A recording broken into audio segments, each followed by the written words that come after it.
விழுப்புரம் மாவட்டம் கோட்டக்குப்பம் மரக்காயர் தோப்பை சேர்ந்த கதிரவன் என்பவரது மகன் சிவா புதுச்சேரியில் ஹோட்டல் ஒன்றில் வேலை பார்த்து வந்த இவர் சில மாதங்களுக்கு முன்பு நஸ்ரீன் என்பவரை காதலித்து திருமணம் செய்து கொண்டார். இந்நிலையில் கடந்த 6ஆம் தேதியன்று வெளியே சென்று வருவதாக மனைவியிடம் சொல்லிவிட்டு கிளம்பியவர் வெகு நேரமாகியும் வீடு திரும்பவில்லை. நஸ்ரீன் அவரது அக்காவை வெளிநாட்டுக்கு வழி அனுப்பிவிட்டு கணவரை தொடர்பு கொண்டும் முடியாமல் போனது. இதையடுத்து சிவாவை பல்வேறு இடங்களில் தேடி அலைந்த நிலையில் புதுக்குப்பம் கடற்கரையில் அவரது உடல் கரை ஒதுங்கியது.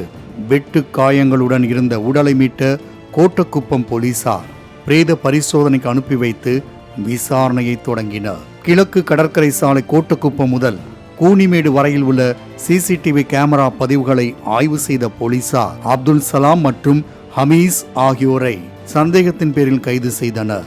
அவர்களிடம் நடத்தப்பட்ட விசாரணையில் சிவாவை அரிவாளால் வெட்டி கொலை செய்தது தெரிய வந்தது. நஸ்ரீன் என்பவரை திருமணம் செய்திருந்த சிவா அதே பகுதியை சேர்ந்த 16 வயது சிறுமிக்கு பாலியல் தொல்லை கொடுத்ததாக தெரிகிறது. இதனால் ஆத்திரமடைந்த சிறுமியின் சகோதரன் அப்துல் சலாமை அழைத்து சிவாவை கண்டிக்குமாறு கூறியுள்ளார். இது தொடர்பாக நடந்த பேச்சுவார்த்தை கைகலப்பாகி அதில் அப்துல் சலாமை கடுமையாக தாக்கியுள்ளார் சிவா.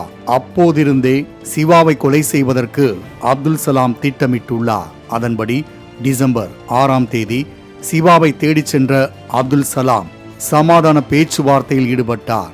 இருவரும் மீண்டும் இணைந்ததை பார்ட்டி வைத்து கொண்டாட வேண்டுமென முடிவெடுத்த அப்துல் சலாம் ஹமீஸ் என்பவர் மூலம் ஏற்பாடும் செய்தார்.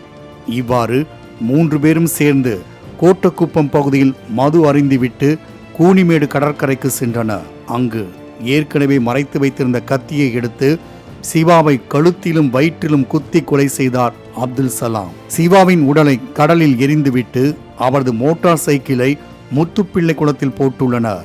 சம்பவம் நடந்த 3 நாட்களுக்கு பிறகு போலீசாரின் தீவிர வேட்டையில் சிக்கிய குற்றவாளி சலாம் தங்கள் நண்பனின் தங்கைக்கு சிவா பாலியல் தொல்லை கொடுத்ததாகவும் இதன் காரணமாகவே கொலை செய்ததாகவும் வாக்குமூலம் அளித்தார். கலப்பு திருமணம் செய்த இளைஞர் கொலையான இச்சம்பவம் அப்பகுதியில் பரபரப்பை ஏற்படுத்தியுள்ளது.